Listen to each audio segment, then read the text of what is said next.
never heard of. Hey everybody, welcome to the Common Folk Podcast with Ben, Morgan, and Andy.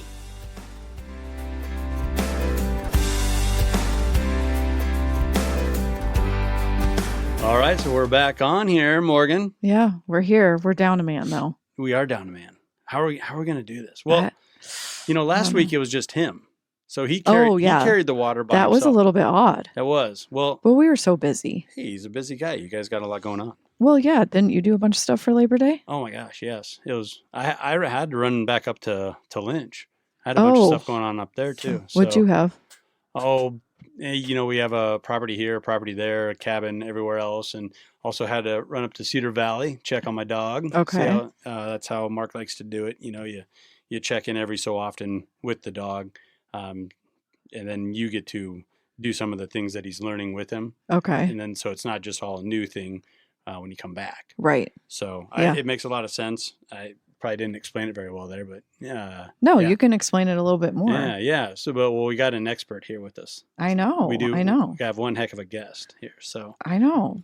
Ben was saying that he wished he could be here. So sorry, but he's in the fields with farmers, trying to get their combines going before harvest and getting them some more power. So. And for folks that don't know, on the farm focus side, this is a really busy time for you guys. It's crazy. And it's not just the apparel and the clothing stuff, which you guys are always swamped with that. Yeah. But the diesel tuning. Mm-hmm. And Ben's been doing this for a number of years, so he's just growing and growing that side of the business.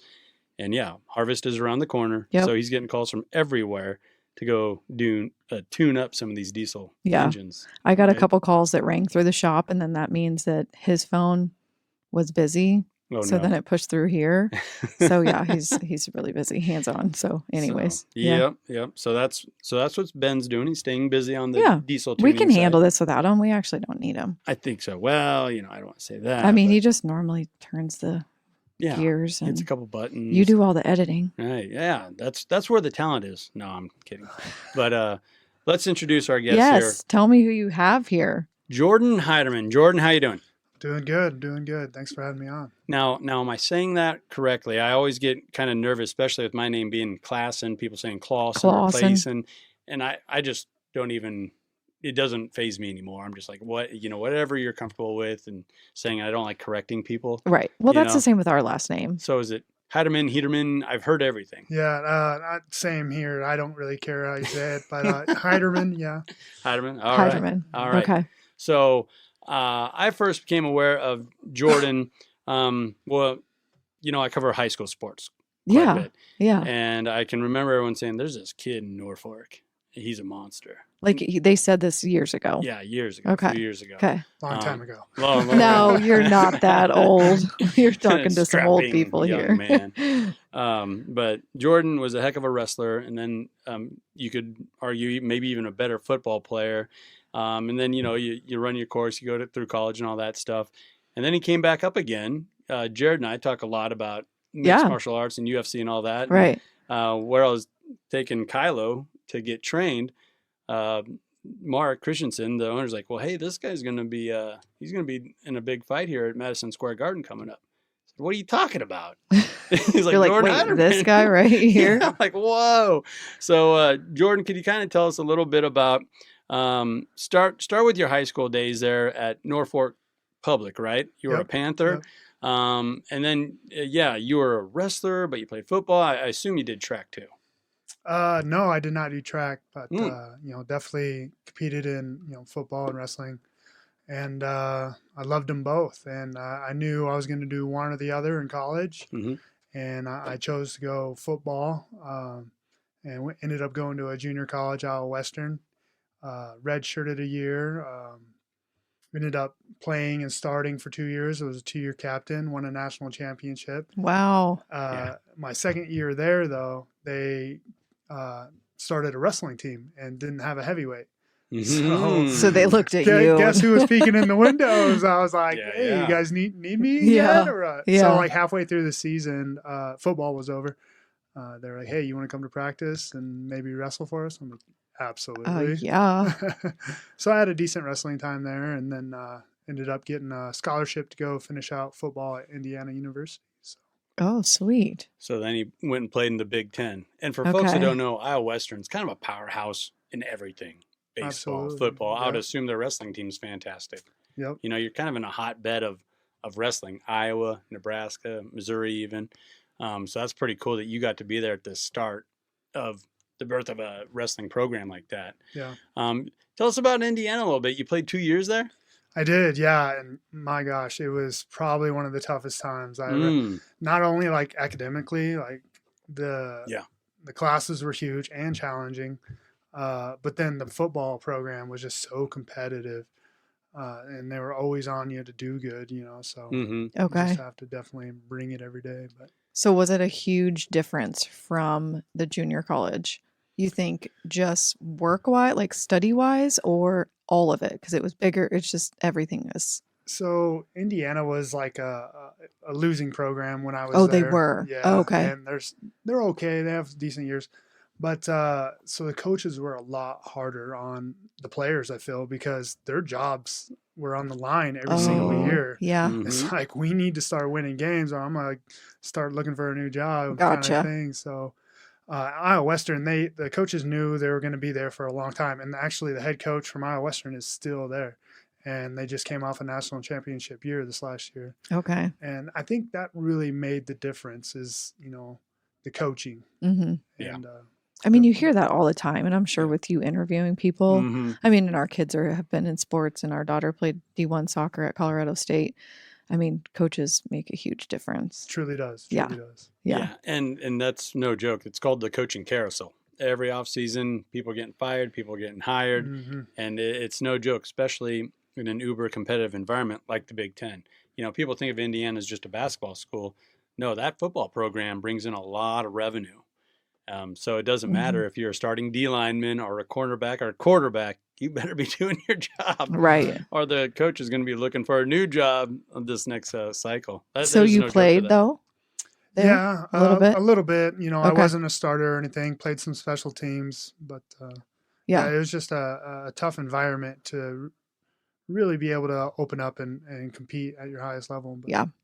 Do you feel it did you well in like other aspects of your life, going from, you know, Norfolk could be considered a bigger town for Nebraska maybe, but it's nothing like Bloomington, Indiana, you know, and being thrown in a class of 200 students or something like that at a Big Ten school. Was that kind of a shock for you at first? And, you know, did it maybe help you down the road?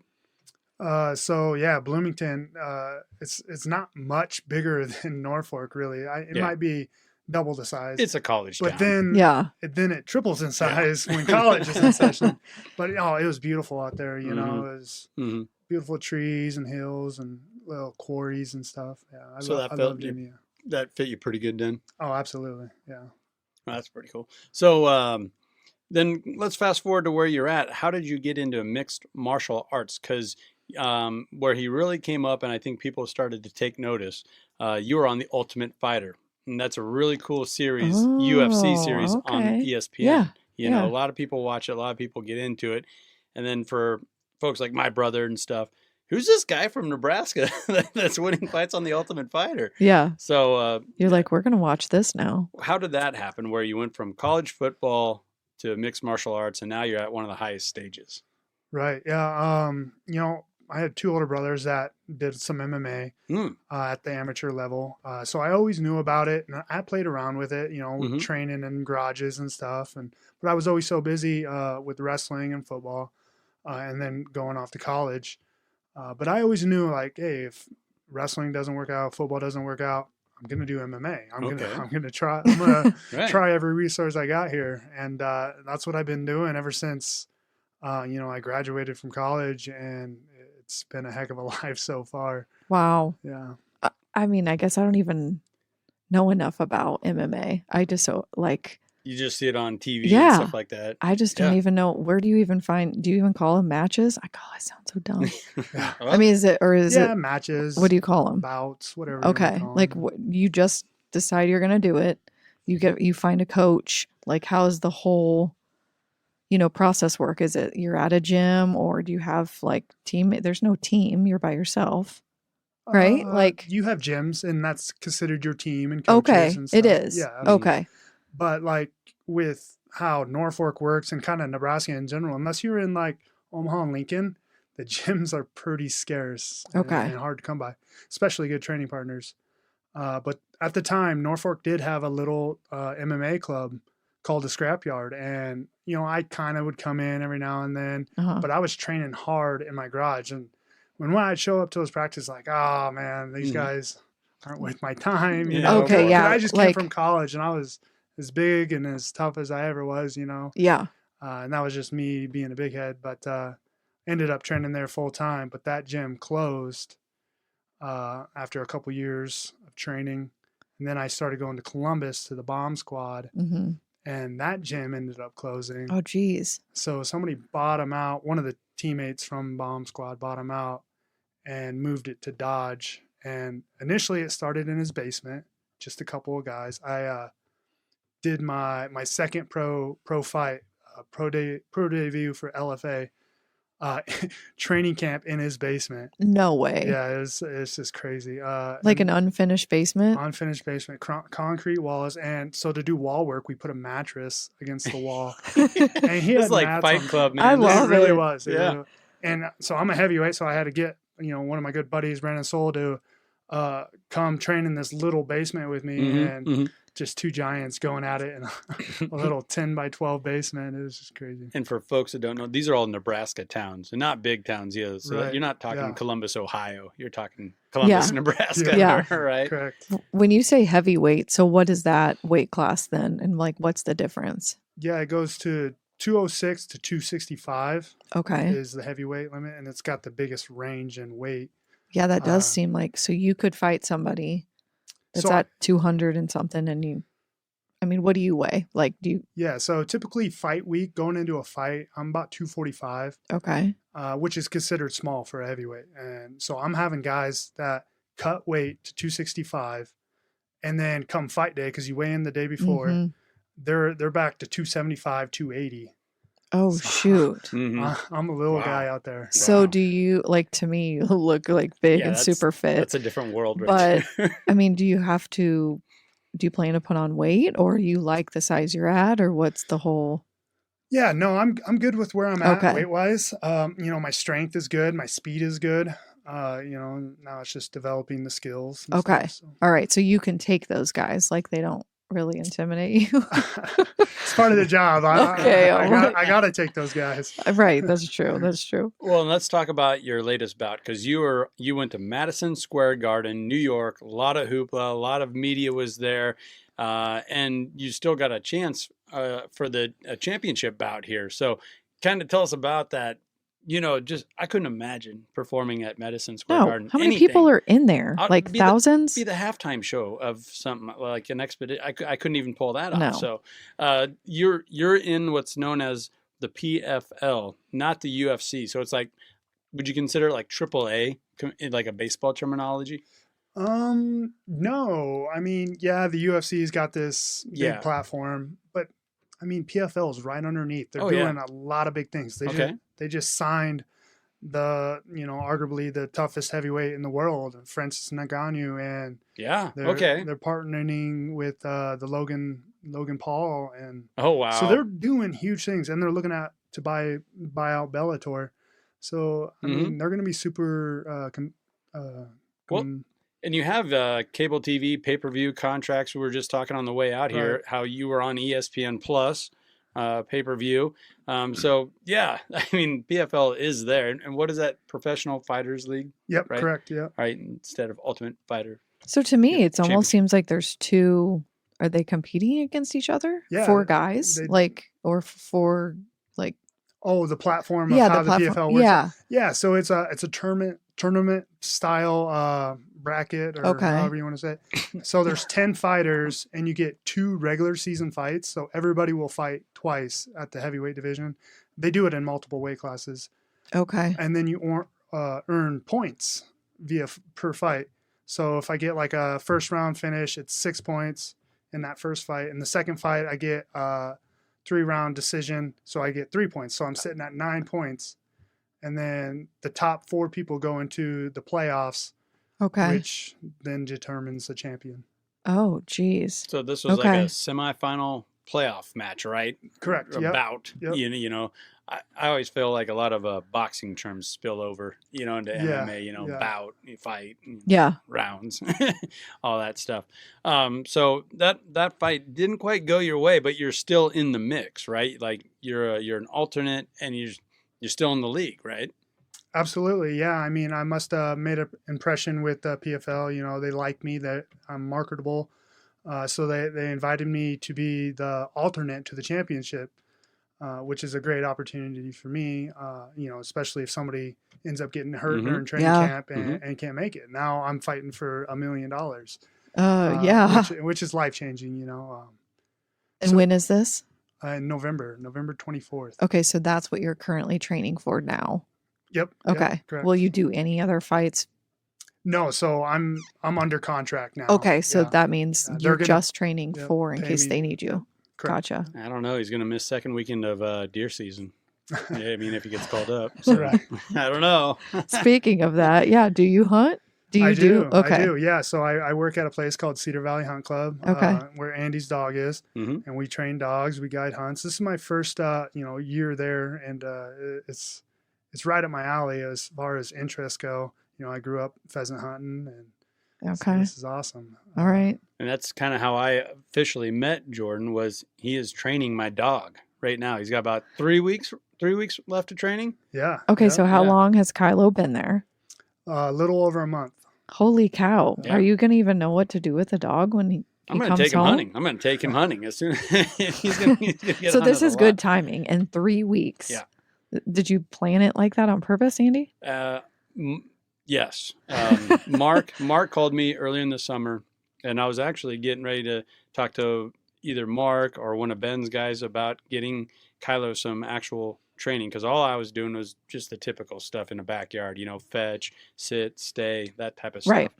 And I wanted him, we already made a pretty good investment because we bought him at Cedar Valley, you know, and great bloodlines. You don't want to let that just go to waste or just settle on him being a pet, right? Mm-hmm. And they love doing that stuff, being out in the field. And that's why we got him. So I thought, let's have a professional do it. I kind of looked at it like I wouldn't try to fix my HVAC or my AC unit, you know. Yeah. Why would I try to, you know, train this professional athletic dog? So I wanted someone to help me out with that. And Mark actually just called me out of the blue and said, "Hey, your pup's about a year old. Would you want some training?" I'm like, yes, I do. You're like, you read my mind. He goes, "Well, if we get him in here in a few weeks, we can slide him in and have him ready to go by hunting season." I'm like, perfect. Let's do it. You know, he's like, "Well, do you want this program?" I'm like, what would you do for your dog? That's what I want. Whatever, you know. And so it just so happened that Jordan was you're the main trainer, right?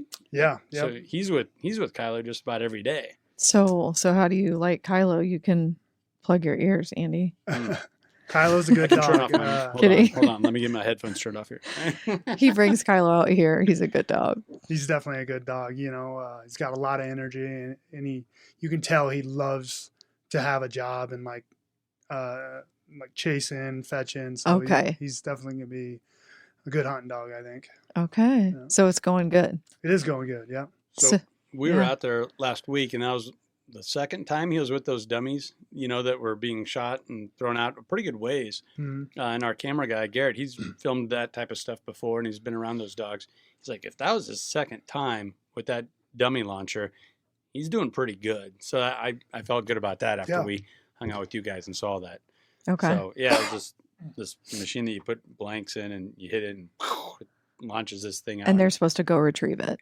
But then also retrieve it to us, not the guy that was shooting the blanket. Correct. Yeah. So, I mean, he had a lot going on, and like I was impressed with it, you know, and hearing that was only the second time out doing that. I mean, it's pretty cool to see that. Yeah. And then he was really tough to walk on a leash. Like, I mean, to where only I could walk him around Beaver Lake. The neighborhood. Yeah.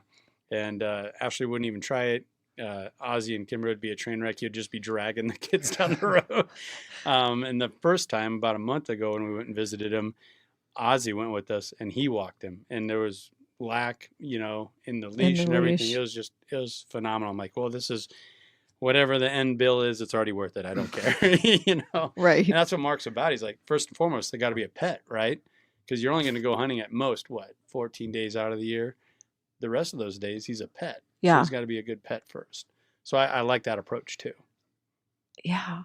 I just think that's pretty cool. You've only been there a year though. So then you had the training, obviously, from other people. No, to help. Learning on the job. You are. Okay, so Mark and everyone's, Tracy. Yep. I got you training you and you got training the dog. Yep. Okay. Well, and you had a relationship with Mark, right? When you talk about Mark and Tracy, these are the two of the best people on the planet. Oh, you know, absolutely, you can say that, and it gets kind of but when you're talking about these two, they really are. And you knew Mark through your wrestling, right? Wrestling, yeah. Because he's a coach. Both helped coach Norfolk Public there, and yeah, and I always knew about his hunting thing, and he was always a big supporter of my fighting, and he sponsors me a bunch, and that's awesome. And last year when I did the show, I had to quit my full-time job, which I was a welder in a factory, and so I went and did the TV show, came home, and I was like, now what do I do? Oh, shoot. Because I was under contract till the end of the year, and I couldn't fight until the show was aired. Mm-hmm. And so I just kind of started doing odd-end jobs, bartending, whatever I could do.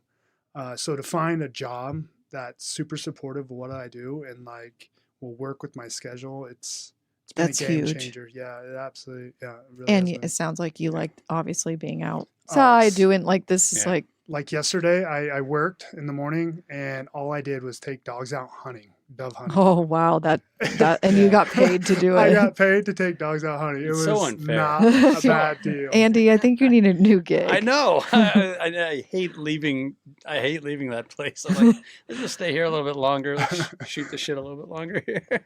Go. I would think that it also is a perfect like 180 where everything's amped up, you know, when you're getting ready for a fight, when you're training and all that stuff. And then you just got to go out and be in the hills of Northeast Nebraska with a hunting dog, you know, in the deer stand, whatever. Like it's just a complete 180 where you can just get away from the noise. I gotta think that's good for you. Yeah, absolutely. And you know, when I would work out in the morning when I was just training full time. I'd work out in the morning and then I'd wait around till 7:00 at night. And what am I going to do? Sit on the couch, watch TV, do some chores around the house. But it ended up being worse for me because I was so relaxed on the couch. And then I'd go to practice, to the super intense practice, end up like straining my tricep, my back, whatever. Okay. Yeah, and it just was not a good deal. So I need, being busy is good for me, you know, so. Yeah. And that's a good busy, you know, walking dogs, taking them to this or that area of the farm or the ranch. What does Mark call it? Does he call it a farm or a ranch? Oh, geez. I guess I don't even know. I think he does call it a farm, you know. The farm. Yeah. How many dogs do you guys have at one time out there? So we'll train 12 at a time. Holy cow. Then he has like 15 dogs of his own. Oh. Yeah. Well, he does a lot of guiding hunts. So Okay. he has a lot of hunting dogs, and then he has a breeding program. Okay. Have you guys filmed him on your channel there? Okay. I think we got like 3 or 4 episodes. Do you? Okay. With Mark. And that's how you met him. And his dogs. Yep. Okay. Yep. You know, when we first started, Mark was one of the first people and businesses to jump on board and support us and have us film a little commercial and do this and do that. And it really helped us get going. So, okay. He does sound like a good guy. He's fantastic. And he's genuine, you know. And then we have always kind of kept that relationship. And if we can schedule a hunt up there, we do. Yeah. You know, and it's part of having a dog. They die. You know, they pass away. And our hunting dog, Roscoe, passed away a year and a half, 2 years ago.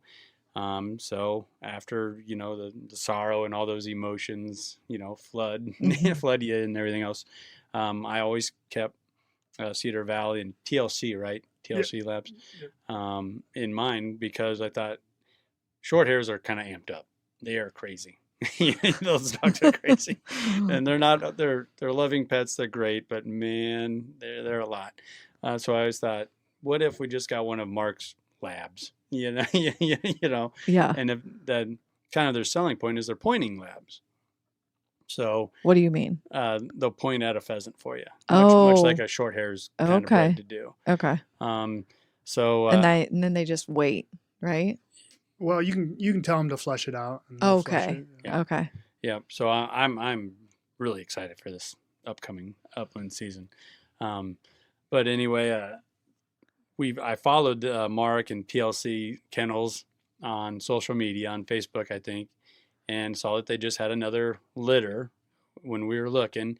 And then I made the mistake. I let Ashley see some of these videos of the pups running around and playing with toys. Yeah. It was all over. Yeah. Like, I mean, of course you're getting a dog at that point. Yeah. Yep. So we got a yellow lab. We named him Kylo, and him and Ozzy, they're best buds. Oh, I bet Ozzy's missing him then. He is. Okay. He is. He's really missing him. And it was kind of heartwarming or whatever, you know. But when Ozzy went out and helped with that first training session, Kylo wouldn't take his eyes off of Ozzy when he was out playing around. And Mark's like, man, I've never seen a dog so fixated on a kid like that, you know. And really? It was because they are. Is that a good thing or a bad thing? You know, Kylo was super distracted by him. Okay, so it was distracting at that point. Playing, Mm-hmm. Yeah. But, you know, like you said, it's a cool moment that, you know, a dog is so into their human. Exactly. Yeah. Yeah. Okay. And yeah, I don't know if Ozzy's the best influence on anybody. So, so that might make sense. He's hilarious. As we're talking about all this stuff, I was thinking obviously of all your fighting and athletic and abilities. And you said your brothers, you had two. Two older So I want to brothers, ask, so like, were your parents super athletic or what? How was this like growing up? Yeah. I mean, It made me not to like shift gears, but my head was thinking, oh my God, there's got to be major athletic genes or what? Yeah. On my dad's side, you know, he was a heck of a ball player, basketball and football. But he ended up getting in a real bad accident on a motorcycle and messed his knee up and wasn't able to play his senior year of high school football. And he was probably looking at getting recruited out to some big schools, but didn't work out that way. But on my mom's side, got a couple D1 athletes. So, and oh, wow. definitely some big genes on both sides. Okay. Did your siblings go and play sports anywhere in school? No. Nope, I'm the only one. Yeah. Okay. All right. Wow. Usually guys like that out of Norfolk, they're going to Wayne State or something like that. You know, like they get locked up pretty quick. Yeah. And I toured Wayne State a couple times and I was going to go there, but you know, I got the opportunity to go to Indiana and ended up working out pretty good. I think that Iowa Western is a gem too. Oh man. You know, like that campus is expanding. There's so much nice new stuff going on there, and they got top of the line coaching. Like you can get Stroman. Yep. Coach Strohmeyer. Yeah, yep. Strohmeyer. Yeah, I mean he's got 5 national championships. No, 4. I think he's got 2. Only 2. He's only got 2. I was a part of one of those. Yeah. There we go. There you go. But I think he was a runner-up one year, and then he maybe a couple of years, but then he just came off of the one last year. Yeah. And it's not that old of a program. No, you know, it hasn't been around that long. Really so, hasn't. Yeah. And is he the only coach that they've ever had so yes. far? I think so. First and only. Yep. Yeah, a little shout out there for Iowa Western. Wait, they are the real first deal. and only. How long has the program been around? So it was on its second year, maybe second or third year when I went there. And that was back in 2010.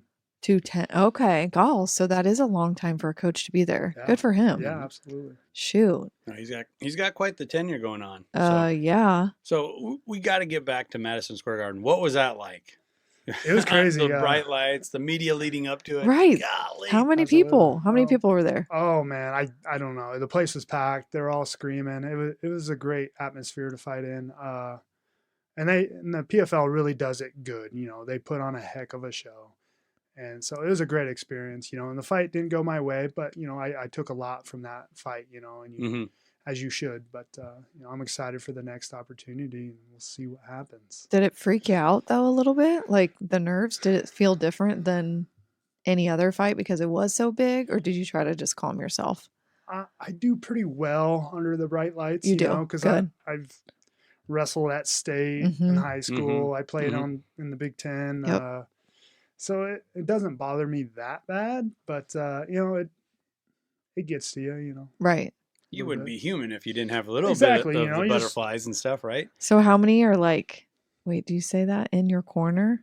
Or is that just fighting? Like your coaches. Yeah, so how many do you bring with you? So I got 2 coaches I bring along, and then I usually bring one of my practice partners. Okay. Yeah. All right, so when you get like hit and cut up and stuff, are they really using Vaseline? So there's a cut man that the promotion will bring in, and they'll like what are they ice it using? down, and I don't know. I if they always put wonder Vaseline what in they're it. using. Is this the most random question you've ever It's the most random question you've ever That's a good got? question because I I always don't feel know. like they have this jar. It's like Yeah. I Yeah. just always, I'm assuming it's Vaseline as well, but I guess you don't really know, I don't but it just stops the bleeding. for the most part. Okay. And let's For a little while. let's the fist kind of slide off the face a little bit easier. Okay. Right? I don't Yeah. know. I guess I don't know either. I don't you know? either. Well, that's why they put the Vaseline on you 1st, Mhm. so it doesn't split so easy. Oh, you have that on you first before Yeah. you start. Yeah, they'll Just do- your face? Yep. Okay. Correct. Okay. Yeah, and I would think you mentioned it, playing football in the Big Ten. So that means you played at Ohio State, the Horseshoe. You played at the Big House, over 100,000 at every home game at Michigan. That's got to That's true. prepare you a little bit for that type of a stage. Yeah, I mean, performing in front of a crowd has never bothered me, Mhm. to that level. So it's definitely one of my attributes, I think. Yeah. What do your parents think of it?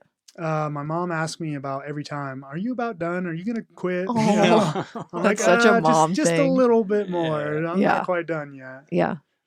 Well, I mean, you're just starting in my mind. You know what I mean? Exactly. Yeah, And like, my mom went to New York to watch this last fight, and she was like, "He'll see him again." all ain't right. over There we yet. go, So- Mom. Oh, yeah. so I she's got her. going Yeah, to- yep. There we I go. got her going on this one. So your family came? Your mom came? Yeah, absolutely. I had Siblings? Oh, what a had cool a moment. bunch of relatives I that came bet. and just kind of made a trip out of it, and it was pretty How cool is Yeah. that? That is so sweet. Got Mom in the corner now, Yeah. so that's got to be good. So what do your shorts say? Or what are they? What's on them? Yeah, they provide them, and they just say PFL, my Okay. last name. I can put a couple sponsors on. Okay. So, yeah. yeah. I didn't know if you had any big thing on your belt or what it looks like or represents you. Glad you asked that because it was on the website, and I think Mark made the mention. Oh yeah, Thor, and this dude looks like Thor, you know.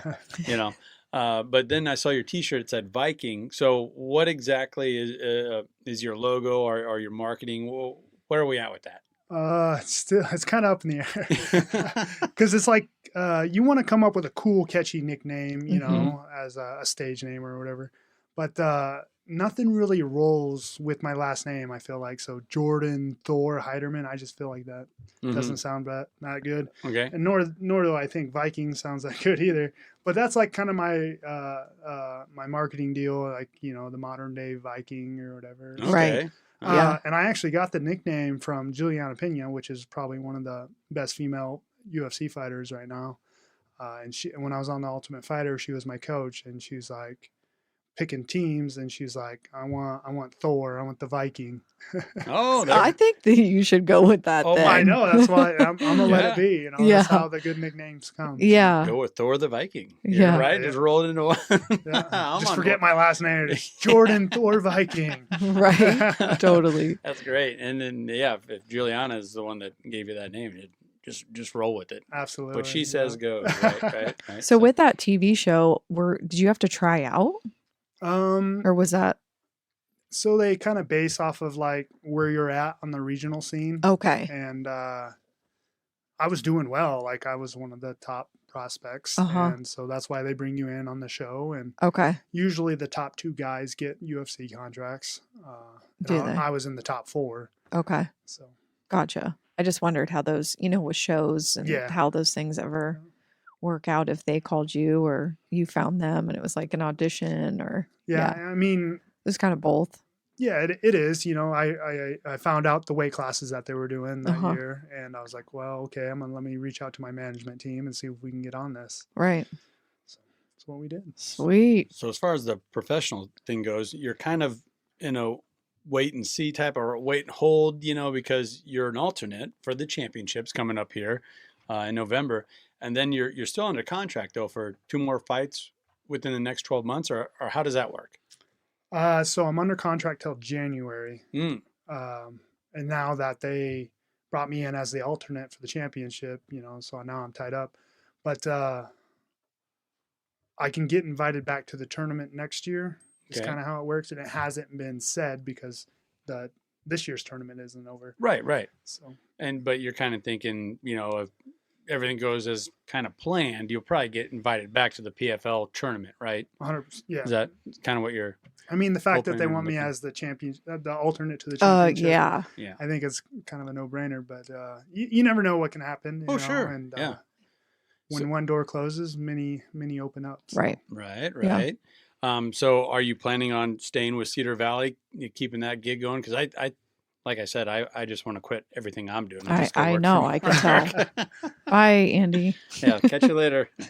Yeah, absolutely. What I get from there is, security, because when I'm fighting and training, I don't know when my next paycheck's going to be, because Right. I could fight once that year. I could fight 4 times that year. And so the money is kind of inconsistent, especially when you're at a coming in level as I am, just kind of really getting into it. Mm-hmm. You just don't know. So having a job that's super flexible, but yet I'm still getting a paycheck, it's a good feeling, and it kind of relaxes things. I bet. Yeah. And I think it's a I mean, you're doing physical manual labor, but I still think it's a relaxing job, like It is, a good job for that. And then, Mark being supportive and Tracy and all, that's pretty cool too. That I think a lot of people don't get at their job, regardless of what it is, I want to ask you this question because I'm very curious, because it's obviously a really good fit and you appreciate what you have right across the board. Let's say you get called up because so-and-so sprained an ankle and they don't want to fight in the championship. You win that, you win the $1 million. Would you still consider staying at Cedar Valley just because of everything that it's done for you? Not monetarily, but mentally, physically, all that type of stuff. Absolutely. Like I said, staying busy is good for me. Mm-hmm. If I have free time, I end up not being that productive, which is unfortunate. But I'm definitely gonna maybe not as many hours as I do now. Sure. But definitely gonna keep working for Mark and Tracy there.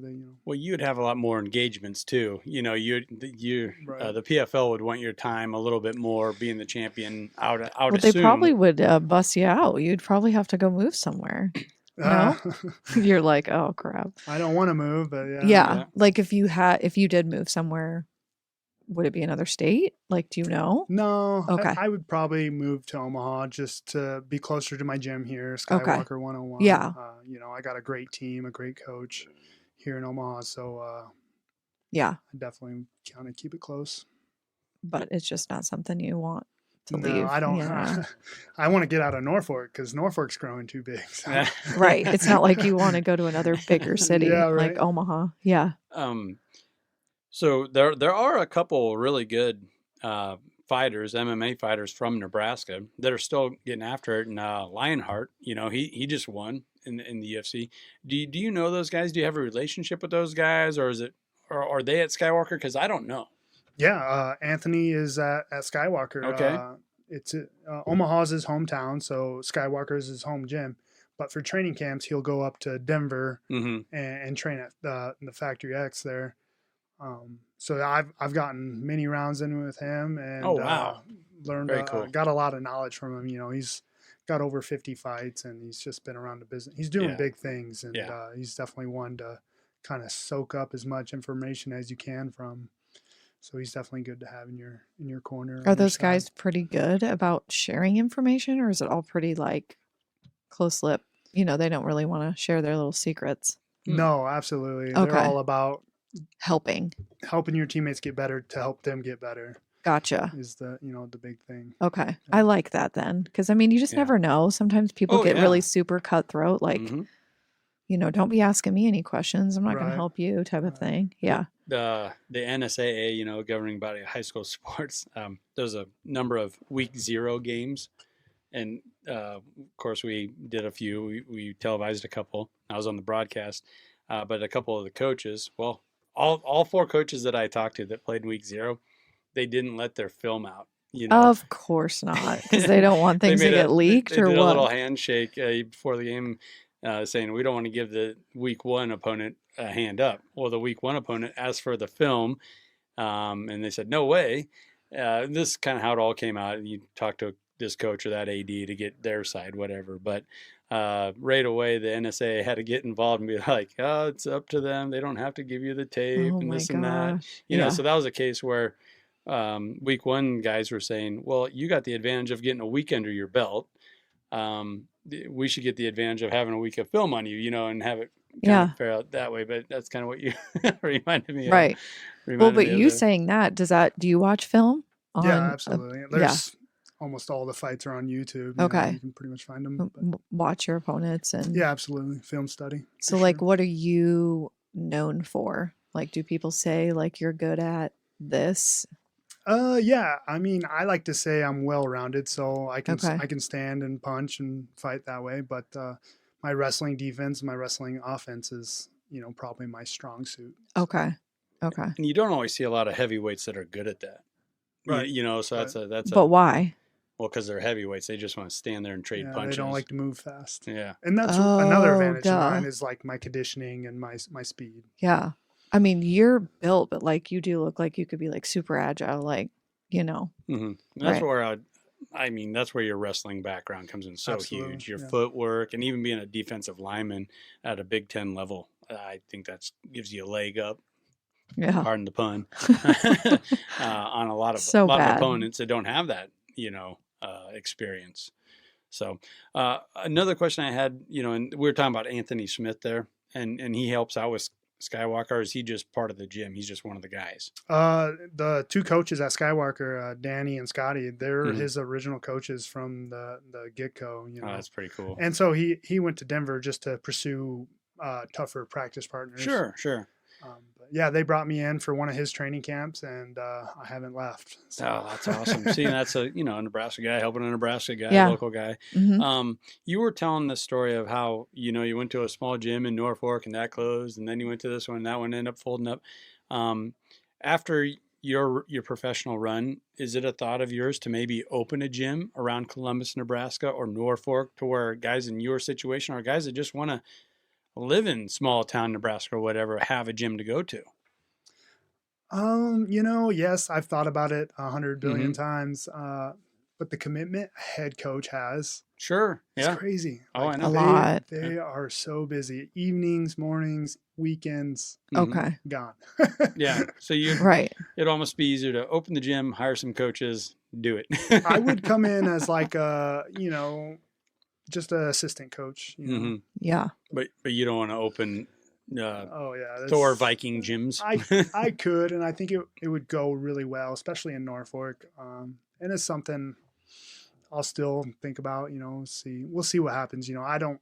My career yet could be short or it could be long. So, Sure. I don't know what's going to happen here in the future, but I've definitely thought about it. Got plenty of time, right, to think about those things. For me, I love athletics, love sports and all that. So it was really cool how I kind of fell into broadcasting and was okay at it, to where they invited me back to do it some more. And it lets me, stay involved, but not be a coach, not own a gym, Mm-hmm. So I feel like I've really lucked out on that front. And I was just thinking, like, man, once that stuff gets in your blood, you kind of you don't want to get too far from it or leave it alone, Absolutely. Some people. Yeah, you never know. I mean, God, it seems like you're just like on the uptick, So you got some time to go. So what do you do for fun though?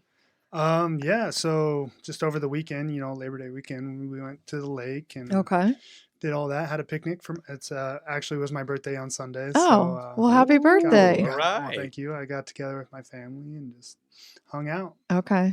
Yeah. So do you date anybody or no? Yeah, I have a girlfriend of 8 years, and we live together. And gotcha. She's super supportive of what I do. Okay, that was going to be my next question. How does she handle all of this? She's actually more competitive than I am. She is. Wow. Yeah. Jeez. Yeah. So what does she play sports or do?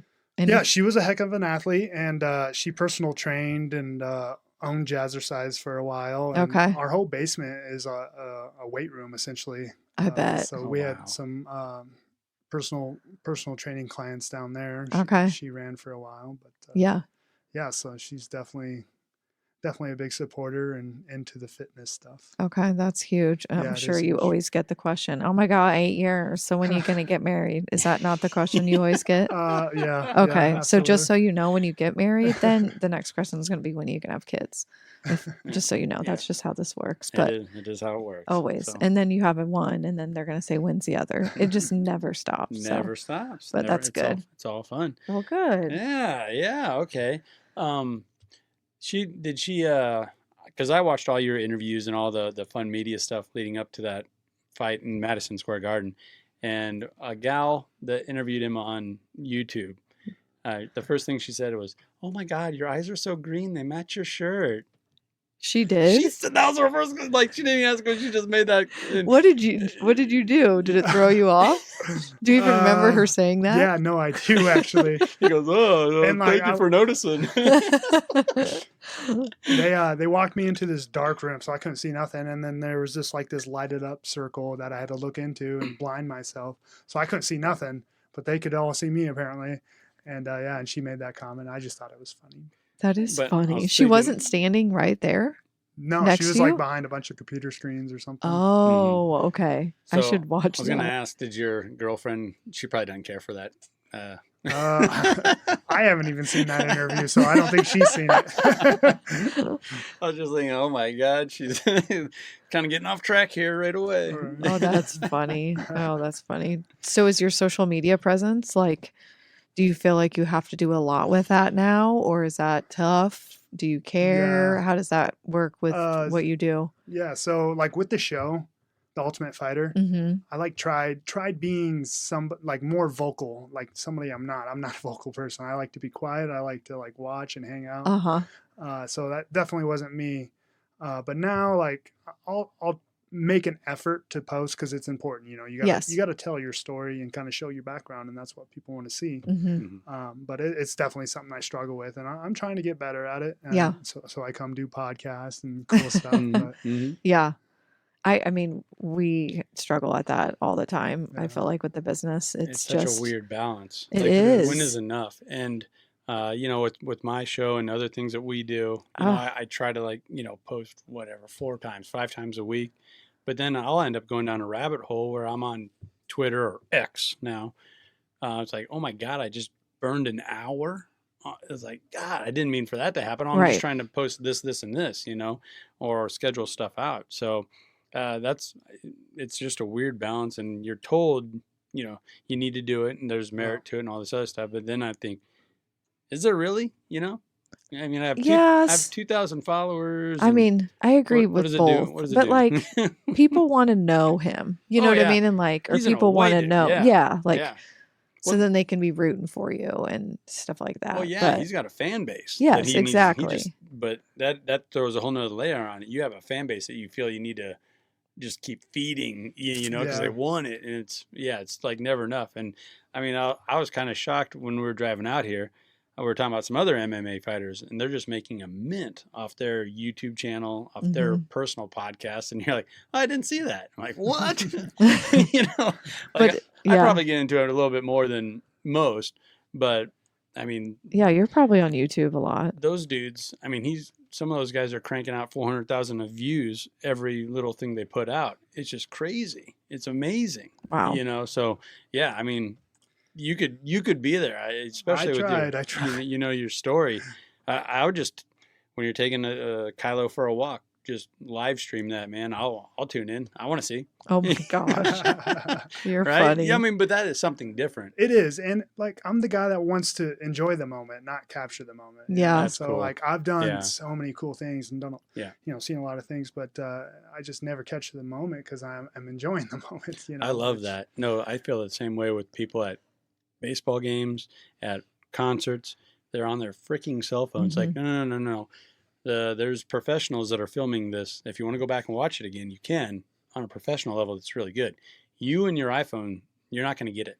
You're not going to capture it as well as what you could go back and watch. So just enjoy the goddamn moment. I know. Right? But are they? So they filmed the whole concert on their cell phone. Are they going to go back and watch it? Yeah, though? Are they probably Yeah. Not on your cell phone. Yeah, right? yeah, That's exactly. garbage, Exactly. And just a funny story. When I was in New York, they wanted to do some filming just to kind of promote the fight. Mm-hmm. So I went to go see the Statue of Liberty, and we did a boat tour. Mm-hmm. And so we had a camera crew following me around, and there were some people there that seen me talking in front of the camera and stuff. And so at the end of the tour, they were waiting with their phones, like trying to catch a video of me. And I'm like, you even know my name? You have no idea who I am. Right, but That's they just hilarious. knew Yeah, you were you gotta be somebody. famous, You yeah. gotta be somebody. Well, they're right. Yeah. So, Half a star. so half a did they star. know who Yeah. you were? Did you? I have no idea. Oh, I okay. didn't stop and talk to him. Oh, I thought maybe you did. Oh, that's funny. Well, we're rolling up on about an hour here. Oh, gosh, we really? have I a 50 50 here. minutes. Yeah, shoot. We have a tradition here. Should we bust it out? Yeah. And we got a little bit of a curveball, but we added to it because of your day job, or one of your day jobs here. Ben had this all made. He's a master. Yeah. He's a marketing mastermind. I guess that's what you would say. This table is also a speakeasy. And what we usually do is we have a shot with all of our guests, and we always like to feature another Nebraska brand, Cooper's Chase Vodka out there in West Point. Doug Trainer, if you ever met him, he's awesome. Yeah. He's fantastic. He's so funny. And his distillery is right there in West Point. He uses the grains from the Beamer elevator there in Nebraska to make his vodka and bourbon. We ran out of his bourbon.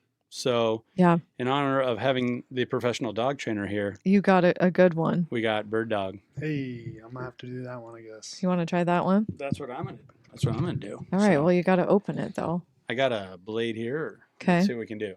I should just have him do it. Yeah. He's a big. Yeah, you open it. Just You're a big pop it tough off. guy. Yeah.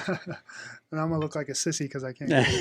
No. Let me get the camera rolling. Yeah, that looked pretty easy there. Yeah, didn't it? you didn't need your knife. There we go.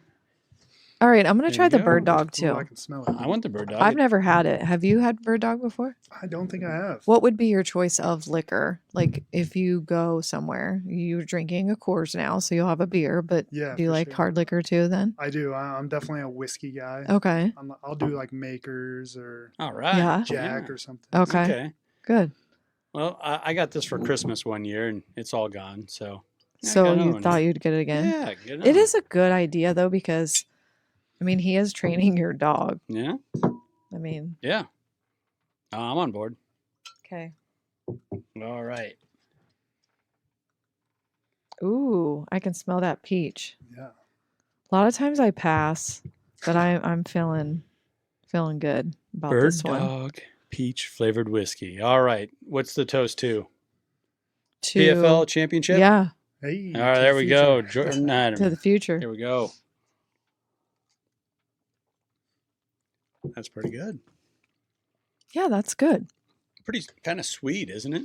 Actually, that's really sweet. Have you had that before? No. And I'm not a It's got a huge heck of a whiskey bite at the person, end. but yeah, I do feel it does. a little bit burning, Yeah. burning my throat. The aftertaste is a little bit different than It's heavy. the first hit there. Yeah. So Huh. That would definitely be good on some rocks or something. Yeah. that's what Yeah. I'm thinking. Yeah, That's I what feel I'm like thinking. it does need to be cold for sure. Yeah. Yeah. And then we got a shirt for you too. Sweet. Yes. There we go. Yes. There That we go. one that Andy's wearing. A The nice Common Folk Common Folk podcast podcast. shirt. So All right. yeah, this was nice. This Yeah, was it was fun to fun. meet you. This was When Andy good. said your name and what you were doing, I'm like, oh gosh, this is exciting. Well, I don't know enough about fighting, so Well, and how Ben always likes to frame it, and what he's big after with this podcast is getting common folk, everyday people Yeah. in and around, Nebraska, but Midwest here that are doing really cool shit. and that's here you. here we go. We got a guy from Norfolk, Nebraska that's fighting mixed martial arts at the highest level, and he's also a dog trainer bird by day. dog. Yeah, he's guiding hunts by day. It's fantastic. It's amazing. I wish when I grow up I would want to be Jordan. That's what I want to do. Right, right. There you go. So with that, we had our toast, we had our drink. Jordan, thank you so much for hopping Oh on my with gosh, us. thank you for coming. Yeah, I This appreciate was it, awesome. guys. All righty. All right, we'll see ya. Later. Peace.